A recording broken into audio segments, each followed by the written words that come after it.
Hi hello friends, എല്ലാ കൂട്ടുകാർക്കും പുതിയൊരു റിവ്യൂയിലേക്ക് സ്വാഗതം. അപ്പോൾ ഞാൻ പറയാൻ പോണത് ഈ അപ്കമിങ് ആയിട്ട് വരാൻ പോകുന്ന ഒരു ഭാഗമാട്ടോ. അങ്ങനെ അശ്വിൻ വലിയ ആളായിട്ട് പറയും ലാവണ്യയുടെയും അശ്വിൻ്റെയും വിവാഹ നിശ്ചയം നാളെ തന്നെ നടത്തണമെന്നൊക്കെ പറയും കേട്ടോ. അങ്ങനെ വിവാഹ നിശ്ചയം അശ്വിൻ ആഗ്രഹിച്ച പോലെ തന്നെ എത്രയും പെട്ടെന്ന് നടത്താമെന്ന് വീട്ടുകാരും തീരുമാനിക്കും. അങ്ങനെ വിവാഹ നിശ്ചയത്തിൻ്റെ ഒരുക്കങ്ങളും കാര്യങ്ങളൊക്കെ തുടങ്ങും കേട്ടോ. ആ സമയത്താണ് അശ്വിന് ആകെ ഒരു വേർപ്പ് മുട്ടുന്ന പോലത്തെ ഒരവസ്ഥ. കാരണം തൻ്റെ കല്യാണം ആവാൻ പോവാണ്. അത് ശ്രുതിയുടെ കല്യാണത്തിന് മുമ്പ് നടത്താൻ വേണ്ടിയിട്ടാണ് അശ്വിൻ ഇങ്ങനെയൊക്കെ കാണിച്ചു കൂട്ടുന്നത്.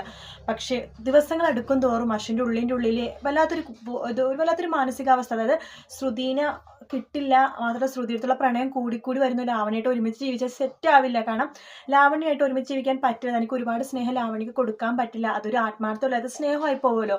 അതുകൊണ്ട് അശ്വിൻ മനസ്സിൽ വിചാരിക്കുകയാണ്, ഇതെന്തായാലും ലാവണ്യടുത്ത് പറഞ്ഞേ പറ്റൂ, അല്ലാതെ അവളെങ്ങനെ മോഹിപ്പിച്ചിട്ടും കാര്യമൊന്നുമില്ലല്ലോ. അങ്ങനെ അശ്വിൻ ലാവണ്യടുത്ത് തൻ്റെ ഉള്ളിലുള്ള കാര്യങ്ങളൊക്കെ പറയാൻ വേണ്ടി ഒരുങ്ങും കേട്ടോ. പക്ഷേ അശ്വിൻ അത് ഫുള്ളും പറയേണ്ടി വരില്ല. അതിന് മുമ്പ് തന്നെ ലാവണ്യക്ക് മനസ്സിലാവും കേട്ടോ. അശ്വിൻ്റെ മനസ്സിൽ അശ്വിൻ ഇപ്പോൾ ലാവണ്യം അതുപോലെ തന്നെ ശ്രുതിയും കൂടി പല സമയങ്ങളിലും പരസ്പരം മുഖത്ത് നോക്കുകയും ഒറ്റയ്ക്ക് ഇരിക്കുകയൊക്കെ ചെയ്യുന്നുണ്ടല്ലോ. ഇതൊക്കെ തന്നെ ലാവണ്യം അടുത്ത് വരുമ്പോഴേക്കും ഇവരങ്ങനെ അറിയാത്ത പോലെ കാണിക്കും. ലാവണ്യം അവരുടെ കൂടെ ഭയങ്കര ജോളിയായിട്ടൊക്കെ നിൽക്കുന്നത് കാണിക്കുന്നുണ്ടെങ്കിലും ലാവണ്യക്ക് ഉള്ളിൻ്റെ ചെറുതായിട്ട് തോന്നി തുടങ്ങിയിട്ടുണ്ട്. അശ്വിന ഒരു ചെറിയൊരു സ്പാർക്ക് ശ്രുതിയുടെ അടുത്ത് വീണിട്ടുണ്ടെന്ന്. ശ്രുതിക്ക് അങ്ങനെ ഉണ്ടെന്നല്ല, അശ്വിന ചെറിയൊരു ഇഷ്ടം ശ്രുതിയുടെ അടുത്ത് ഉണ്ടെന്ന് നമ്മുടെ ലാവണ്യക്കും മനസ്സിലായിട്ടുണ്ട് കേട്ടോ.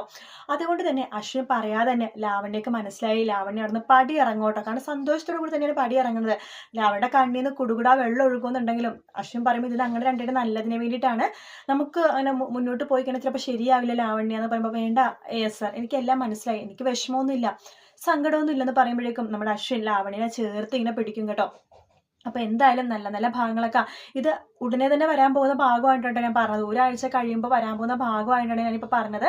അപ്പോൾ വീഡിയോ ഇഷ്ടപ്പെട്ടെങ്കിൽ ലൈക്ക് ചെയ്യാൻ മറക്കരുത്, സബ്സ്ക്രൈബ് ചെയ്യാൻ മറക്കരുത്. മറ്റൊരു വീഡിയോ ആയിട്ട് വീണ്ടും കാണാം ഫ്രണ്ട്സ്. അതുവരെ ടേക്ക് കെയർ, ബൈ ബൈ.